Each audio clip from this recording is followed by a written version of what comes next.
इंसान जिस पे सबसे ज़्यादा भरोसा करता है, अगर वही उसे धोखा देता है तो यकीन मानिए वो इंसान अंदर से टूट के बिखर जाता है और फिर कुछ ऐसा कर गुजरता है जिसका शायद कोई अंदाज़ा भी नहीं लगा सकता है। आज की भी कहानी में सेम कुछ ऐसी होता है। दो लोगों की गलतियों की वजह से एक दो नहीं बल्कि 10-10 बच्चे अनाथ की ज़िंदगी जीने पे मजबूर हो जाते हैं। पर असलियत जब लोगों को मालूम चलता है तो वाकई में किसी को भी अपने कानों पर यकीन ही नहीं होता है। नमस्कार, आदाब, मैं हसमुद्दीन और आप देख रहे हैं सफ़र क्राइम तक। आज की जो सच्ची घटना मैं आपको सुनाने वाला हूँ, ये घटना है उत्तर प्रदेश की। उत्तर प्रदेश का एक ज़िला पड़ता है बाराबंकी और इसी बाराबंकी का एक थाना पड़ता है असंदरा। असंदरा थाने के अंतर्गत एक गांव आता है मल्लूपुर मजरे और इसी मल्लूपुर मजरे गांव का रहने वाला अजय कुमार शुक्ला, जिसकी उम्र है 40 साल। अजय कुमार की पत्नी का नाम है संतोषी कुमारी, जिसकी उम्र है 36 साल। अजय के टोटल 5 बच्चे। अजय जो कि एक ऑटो रिक्शा चलाता है, थोड़े बहुत पैसे कमाता है और बड़ी मुश्किल से अपने परिवार के साथ गुजारा करता है। बात कर रहा हूँ मैं 17 दिसंबर 2023 की सुबह के करीब 11 बजे के आसपास। अजय अपने घर से बाइक लेकर के निकलता है, लेकिन गलती से अपना मोबाइल घर पे ही भूल जाता है। पर देर शाम तक भी अजय जब वापस अपने घर पे नहीं आता है, अब उसकी पत्नी संतोषी को चिंता सताने लगता है। संतोषी को समझ में नहीं आता कि अपने पति को वो ढूंढे कहाँ पे। इसीलिए संतोषी के जितने भी जानने वाले लोग होते हैं सबके नंबरों पे फ़ोन करती है और अपने पति के बारे में पूछताछ करती है। पर बावजूद इसके अजय का कहीं कुछ पता नहीं चलता है और देखते ही देखते पूरी रात गुजर जाती है। अगली सुबह तक भी अजय जब वापस अपने घर पे नहीं आता है, संतोषी और उसके बच्चों का रो रो करके बुरा हाल हो जाता है। इसीलिए अगले दिन 18 दिसंबर 2023 को संतोषी इसी असंदरा थाने में जाती है और अपने पति का गुमशुदगी का रिपोर्ट दर्ज करा देती है। पुलिस जब संतोषी से उसके पति के बारे में पूछताछ करती है तो संतोषी पुलिस वालों से कहती है कि साहब, मेरे पति जब घर से निकले थे वो बता रहे थे कि वो मस्तान बाबा के पास जा रहे हैं। दरअसल मस्तान बाबा जो हमारे गांव से थोड़ी ही दूरी पर रहते हैं। जैसे ही मस्तान बाबा का नाम लेती है, पुलिस अब अजय के बारे में ढूंढते हुए सबसे पहले मस्तान बाबा के पास जाती है। मस्तान बाबा से जब पूछताछ करती है तो मस्तान बाबा भी पुलिस को जवाब देते हुए कहता है कि साहब, अजय मेरे पास आया ही नहीं है। पुलिस को भी नहीं समझ में आती है कि आखिरकार वो अजय को ढूंढे कहाँ पे, क्योंकि अजय भी अपना मोबाइल घर पे ही छोड़ के गया था। इसीलिए पुलिस अब अजय के बारे में पता लगाने के लिए उसका एक फ़ोटो लेकर अगले दिन के अखबार में एक इश्तहार छपवाती है। पर जैसे ही एक दिन का और समय गुजरता है, 19 दिसंबर 2023 को इधर प्रतापपुरवा गांव के जंगल में एक व्यक्ति का डेड बॉडी लोगों को दिखाई देता है। प्रतापपुरवा गांव जो राम से नहीं घाट थाने के अंतर्गत पड़ता है। लोग जैसे उस डेड बॉडी को देखते हैं, इस बात की जानकारी नज़दीकी थाने में देते हैं। पुलिस जब घटनास्थल पर पहुंचती है, सबसे पहले डेड बॉडी को चेक करती है तो मालूम चलता है कि उसके शरीर पे कई जगहों पे चोट और घाव के निशान थे। लेकिन पुलिस जब उस डेड बॉडी को देखती है, देखकर शिनाख्त कर लेती है। दरअसल मरने वाला कोई और नहीं बल्कि अजय ही था। पुलिस अजय की शिनाख्त सुबह की पेपर छापे में उसका फ़ोटो देख करके करती है। पुलिस जैसे ही अजय के शिनाख्त कर लेती है, इस बात की जानकारी असंदरा थाने में देती है, क्योंकि अजय की गुमशुदगी का रिपोर्ट इसी थाने में कराई गई थी। असंदरा थाने की पुलिस जब घटनास्थल पर पहुंचती है, सबसे पहले इस बात की जानकारी अजय की पत्नी संतोषी को देती है। संतोषी जब अपने 5 बच्चों को लेकर के घटनास्थल पर पहुंचती है और जब अपने पति को मृत अवस्था में देखती है, सब के सब चीख चीख करके रोने लगते हैं। पुलिस सबसे पहले डेड बॉडी को अपने कब्जे में लेती है और उसे पोस्टमार्टम के लिए भेज देती है और फिर संतोषी से पूछताछ करती है कि क्या तुम्हें किसी पे शक है कि तुम्हारे पति की हत्या कौन कर सकता है। इस पर संतोषी पुलिस वालों को जवाब देती है कि हाँ साहब, मेरे ही गांव के 5 लोग हैं जिनके साथ मेरे पति का ज़मीनी विवाद चल रहा था। दरअसल उन्होंने ही मेरे पति की हत्या किया है, जिनमें से एक का नाम है महेश, दूसरे का नाम है राम कुमार, तीसरे का नाम है माता बदल, चौथे का नाम है बाबा सोनी और 5वें का नाम है प्रदीप। संतोषी जैसे ही इन 5 का नाम लेती है, पुलिस उसी दिन ही संतोषी के गांव में जाती है और वहां से इन 5 को अपने कस्टडी में लेकर थाने में पहुंच जाती है और फिर इन 5 से अजय की हत्या के बारे में पूछताछ करती है। लेकिन ये 5 पुलिस को एक ही जवाब देते हैं कि साहब, हमने अजय की हत्या नहीं किया है। ये सत्य है कि हमारा अजय के साथ में ज़मीनी विवाद चल रहा था, लेकिन हमने कभी अजय से झगड़ा तकरार भी नहीं किया था। पुलिस इन पांचों से और भी कई तरह का सवाल करती है, लेकिन ये पांचों अपने जिद से पीछे ही नहीं हटते हैं। इसीलिए पुलिस अब इन पांचों के बारे में पता लगाने के लिए संतोषी के गांव में जाती है और उसके आस पड़ोस के लोगों से पूछताछ करती है। पर आस पड़ोस के लोग भी पुलिस को यही जवाब देते हैं कि साहब वो पांचों बेहद ही सीधा साधा इंसान है। दरअसल वो अजय की हत्या नहीं कर सकते हैं। पुलिस जब इधर वापस थाने में पहुंचती है, उसके जस्ट थोड़ी ही देर के बाद संतोषी भी थाने में पहुंच जाती है और फिर पुलिस वालों से रिक्वेस्ट करने लगती है कि साहब उन पांचों को छोड़ दीजिए। खुद संतोषी ही उन पांचों को छोड़ने की जब रिक्वेस्ट करती है, ये देखकर पुलिस को बड़ा अजीब लगता है। दरअसल पुलिस को अब कहीं ना कहीं संतोषी के ऊपर ही शक चला जाता है। पुलिस को जैसे ही संतोषी के ऊपर शक जाता है, पुलिस संतोषी के बारे में पता लगाने के लिए उसके मोबाइल नंबर का कॉल डिटेल्स निकालती है। डिटेल्स को जब चेक करती है तो आखिरकार उसमें एक ऐसा नंबर मिल जाता है जिस पे संतोषी पिछले कई महीनों से लगातार बातचीत करते आ रही थी। दरअसल संतोषी का पति अजय जब अपने घर से लापता हुआ था, उसके बाद भी संतोषी उस नंबर पर बातचीत कर रही थी। पुलिस जब उस नंबर का डिटेल्स निकालती है तो मालूम चलता है कि वो नंबर किसी नीरज कुमार विश्वकर्मा के नाम पर रजिस्टर्ड है। नीरज जिसकी उम्र है 36 साल, जो मोहम्मदपुर गांव का रहने वाला है, मोहम्मदपुर बाजार में ही अपना एक मोबाइल का शॉप चलाता है। पुलिस को जैसे इस तरह का डिटेल्स मिल जाता है, पुलिस अब नीरज से पूछताछ करने के लिए मोहम्मदपुर गांव उसके घर पे जाती है। पुलिस जब उसके घर पे पहुंचती है तो मालूम चलता है कि नीरज अपना घर छोड़ करके फरार हो चुका है। इसीलिए पुलिस अब नीरज के मोबाइल पर फ़ोन करती है। रिंग तो जा रही है लेकिन नीरज फ़ोन नहीं उठा रहा है।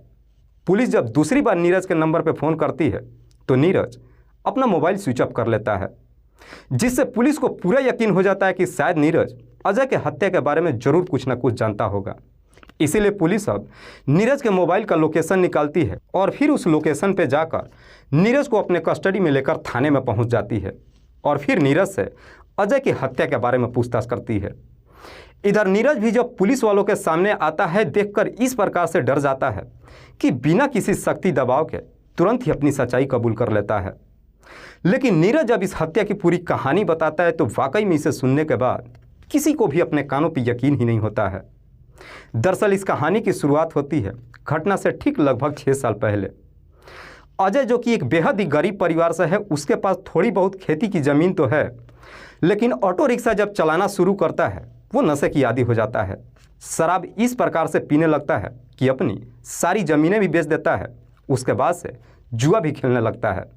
शराब और जुए के इस प्रकार से आदी हो जाता है कि अजय के ऊपर लगभग 15 लाख रुपये का कर्जा हो जाता है, जिसकी वजह से अजय के घर की माली हालत भी काफ़ी ख़राब हो जाती है और फिर इसी वजह से पति और पत्नी के बीच में झगड़े तकरार शुरू हो जाता है। पति और पत्नी के बीच में जब झगड़े तकरार शुरू होता है, अजय और संतोषी के बीच में अब दूरियां भी बननी शुरू हो जाती है। एक दिन संतोषी का मोबाइल जब खराब हो जाता है, अपना मोबाइल ठीक कराने के लिए मोहम्मदपुर मार्केट में जाती है और नीरज की दुकान पर पहुँच जाती है।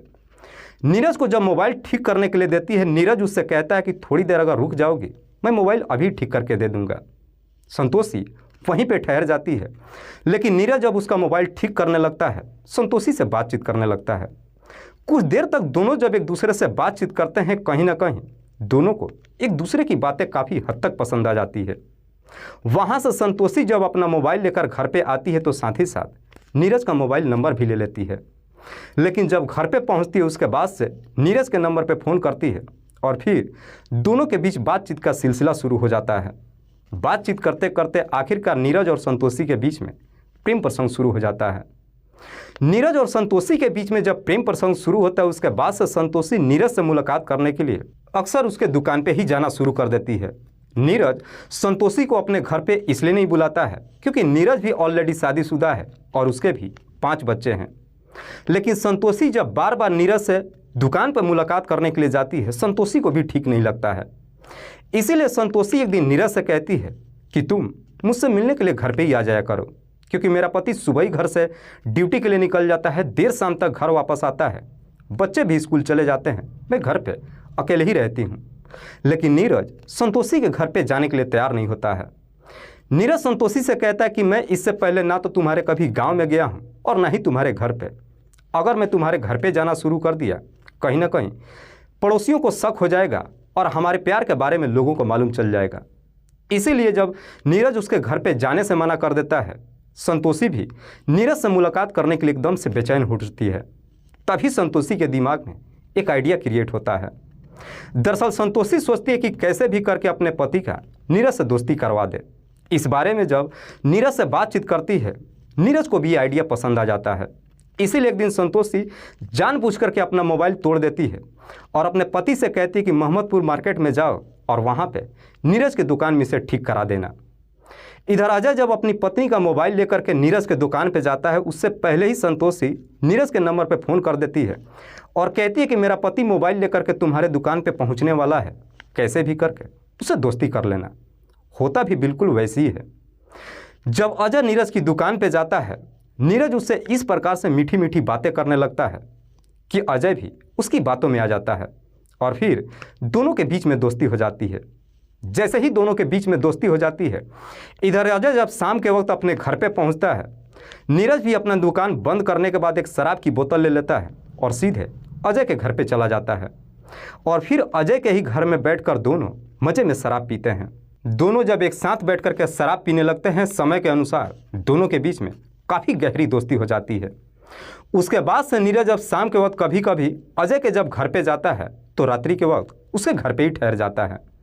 लेकिन जैसे ही नीरज का बार बार अजय के घर पे आना जाना शुरू हो जाता है, उसके बाद से अब नीरज कभी कभी दिन के वक्त भी अजय के घर पे जाना शुरू कर देता है। लेकिन जैसे ही कुछ महीने का समय गुजरता है, कहीं ना कहीं पड़ोसियों को नीरज को लेकर के शक हो जाता है। इसीलिए एक दिन पड़ोसी अजय से कहते हैं कि शायद तुम्हारे दोस्त नीरज का तुम्हारी पत्नी के साथ में प्रेम प्रसंग चल रहा है, क्योंकि जब तुम घर पे नहीं रहते हो अक्सर तुम्हारे घर पे आता है, काफ़ी देर बिताने के बाद तुम्हारे आने से पहले यहाँ से चला जाता है।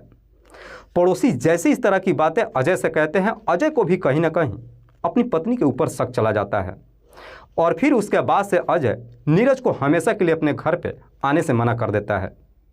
इधर नीरज जब अजय के घर पे जाना बंद कर देता है, संतोषी नीरज से मिलने के लिए बेचैन हो उठती है।